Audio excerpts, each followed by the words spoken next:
तेरी मेरी कहानियाँ से सभी अपडेट पाने के लिए बेल आइकन दबाएं। आज की कहानी है पढ़ी लिखी पत्नी और अनपढ़ पति, भाग 2। अगले दिन जब इशिता एग्ज़ाम देकर कॉलेज के बाहर आई तो देखा सामने रजत खड़ा मुस्कुरा रहा था। उसके हाथ में एक बड़ा सा फूलों का गुलदस्ता है। रजत को देखकर शर्म के मारे इशिता लाल हो गई। जब वह रजत के पास पहुंची तो उसने गाड़ी का दरवाज़ा खोल दिया और इशिता चुपचाप गाड़ी में जाकर बैठ गई। रजत भी गाड़ी में आकर बैठ गया। दोनों चुप थे और एक दूसरे को निहार रहे थे।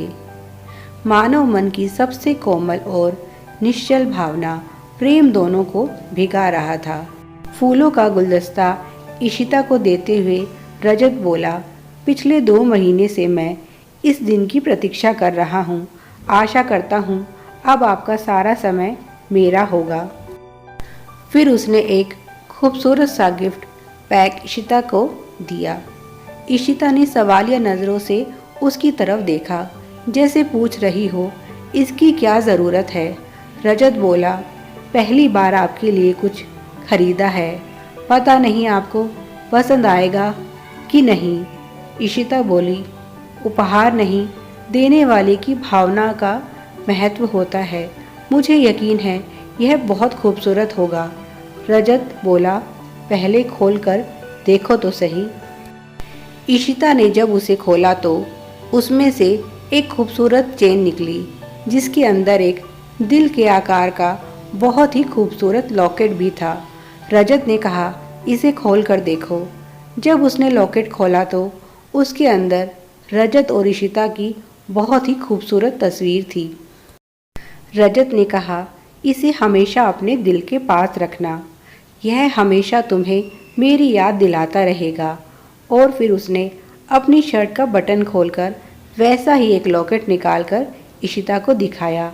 यह हूबहू इशिता के लॉकेट जैसा ही था। रजत ने कहा, मैं वादा करता हूँ तुम्हें हमेशा अपने दिल में रखूँगा।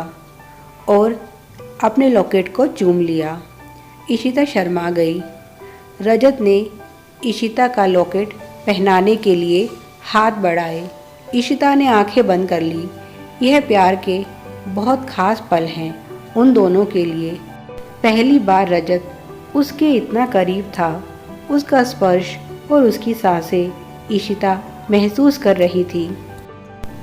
उसने इशिता के बालों को हटाया और उसकी पीठ पर प्यार भरा स्पर्श किया। तभी इशिता का फ़ोन बजने लगा।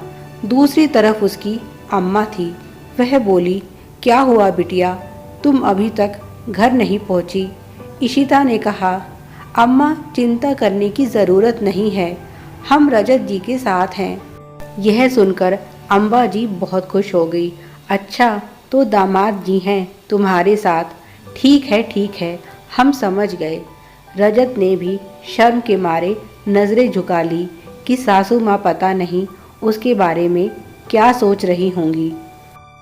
उसने इशिता से फ़ोन लिया और कहा, प्रणाम अम्मा जी, हम तो बस यूं ही इशिता जी से मिलने आ गए थे। अभी थोड़ी देर में इन्हें घर लेकर पहुंच रहे हैं, आप चिंता मत कीजिए। अम्बा जी ने कहा, प्रणाम दामाद जी, इशिता आपके साथ है, अब हमें कोई चिंता नहीं। यह दिन हमने भी देखे हैं, बस यही निवेदन है कि शाम होने से पहले इशिता को घर पहुंचा दीजिएगा। अब तो अम्मा ने भी सहमति दे दी थी। इशिता और रजत बहुत देर तक एक दूसरे के साथ रहे और खूब बातें की। आज इशिता बहुत खुश थी। आज पहली बार उसे लग रहा था कि उसकी शादी होने जा रही है और उसका पति भी रोमांटिक है। ठीक समय पर रजत ने इशिता को घर छोड़ दिया। जब वह घर पहुंची तो अम्मा जी उसके गले में पड़ी लॉकेट और चेन देखकर खुश हो गई और बोली, दामाद जी की पसंद को मानना पड़ेगा, बहुत खूबसूरत है। इशिता मुस्कुराते हुए अंदर आ गई। अम्बा जी की आंखों में चमक आ गई। वह सोचने लगी, जब शादी से पहले ही इतना महंगा तोहफा दे रहे हैं तो शादी के बाद तो पता नहीं दामाद जी मेरी बेटी को क्या क्या देंगे। उनकी आंखों में लालच उतरने लगा। दोनों परिवारों में शादी की तैयारियां जोर शोर से चल रही थी। इधर इशिता और रजत भी एक दूसरे से घंटों बातें करते, अपने भविष्य के सपने बुनते। रजत ने इशिता के रहने के लिए शहर में अच्छा सा घर भी देख लिया। उसने अपनी माँ सुलक्षणा जी को साफ साफ बोल दिया था कि जैसे ही शादी के सारे रीति रिवाज खत्म हो जाएंगे, मैं अपनी दुल्हन को लेकर शहर चला जाऊंगा। सुलक्षणा जी ने उससे मजाक करते हुए कहा, हाँ तो चले जाना, हमें तुम्हारी बहुरिया का क्या करना है। हम तो बस यही चाहते हैं, तुम हमें जल्दी से दादी बना दो। तुम अपनी पत्नी के साथ हंसना खेलना, हम अपने पोते पोतियों के साथ। माँ की बात सुनकर रजत शर्मा गया। सुलक्षणा देवी बोली, लो गई भैंस पानी में, इस तरह शर्माओगे तो मेरे पोते पोतियों को आने में अगला जन्म लग जाएगा। और वे हंसने लगी। अब रजत अपने शादीशुदा दोस्तों से बातें करता, जो उसे सुहाग रात के लिए सुझाव देने के साथ साथ अपने अनुभव भी बताते, पत्नी के लिए क्या उपहार लेकर जाना चाहिए, आदि आदि ऐसे ही तमाम तरह के मशवरे उसे मिलने लगे और वह भी अपने मिलन के मधुर सपने बुनने लगा। कहने को तो शादी में एक ही हफ्ता बचा था, पर रजत को लग रहा था जैसे समय रुक गया है। यह एक हफ्ता कैसे बीतेगा। पर इंतज़ार का यह समय भी बीत गया और आखिरकार वह दिन भी आया जब इशिता दुल्हन और रजत दूल्हा बना। जब बारात ने गांव में प्रवेश किया तो चारों तरफ इतना उल्लास और खुशियां बिखर गई कि पूछो ही मत। ऐसी शादी गांव में आज तक कभी नहीं हुई थी। लोग अपने घरों के बाहर छतों पर चढ़कर इस बारात को देख रहे थे। चारों तरफ ढोल नगाड़े, शहनाई और नाच गाना हो रहा था। दूल्हे के लिबास में रजत बहुत खूबसूरत लग रहा था, तो वहीं सुनहरे रंग के लहंगे में इशिता किसी परी से कम नहीं लग रही थी। यह लहंगा खास उसकी सास ने उसकी शादी के लिए बनवाया था। इसमें सोने के तार लगे हुए थे। पूरा गांव इस भव्य समारोह में शामिल था।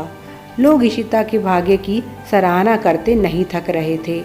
इशिता की सहेलियां बार बार आकर उसे बताती कि रजत कैसा लग रहा है और बारात कहाँ तक पहुँच गई है। आखिरकार बारात इशिता के दरवाजे पर आकर रुक गई।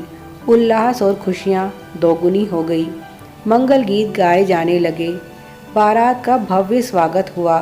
चारों तरफ फूलों की खुशबू और मधुर संगीत फैल गया। छत पर खड़ी इशिता अपने दूल्हे को निहार रही थी। वहीं रजत भी बस एकटक अपनी दुल्हन को देखे जा रहा था। आखिरकार वह पल आ ही गया जिसका यह प्रेमी जोड़ा कब से इंतजार कर रहा था। अतिथियों का स्वागत सत्कार होने लगा। बारातियों के जलपान की व्यवस्था की गई। शादी की रस्में शुरू हो गई। जयमाला के समय रजत के शरारती दोस्तों ने इशिता को बहुत परेशान किया। वे बार बार उसे ऊपर उठा लेते और आखिर में इशिता ने जयमाला रजत को पहना ही दी। कुछ समय बाद पंडित जी ने आदेश दिया, दूल्हा दुल्हन को मंडप में बुलाया जाए। सिमटी सकुचाई इशिता धीरे धीरे मंडप की तरफ बढ़ चली। दुल्हन मंडप में आ चुकी थी, पर दूल्हे का कहीं अता पता नहीं था। हर तरफ रजत को ढूंढा जाने लगा। भरी महफिल से दूल्हा अचानक से कहाँ गायब हो गया। बारात में अफरा तफरी मच गई। सभी रजत को ढूंढ रहे थे, पर उसका कहीं पता नहीं था। किसी को नहीं पता था कि अचानक से वह कहाँ चला गया। किसी अनहोनी के डर से इशिता का मन घबराने लगा। Please like, share and subscribe. Thanks for watching.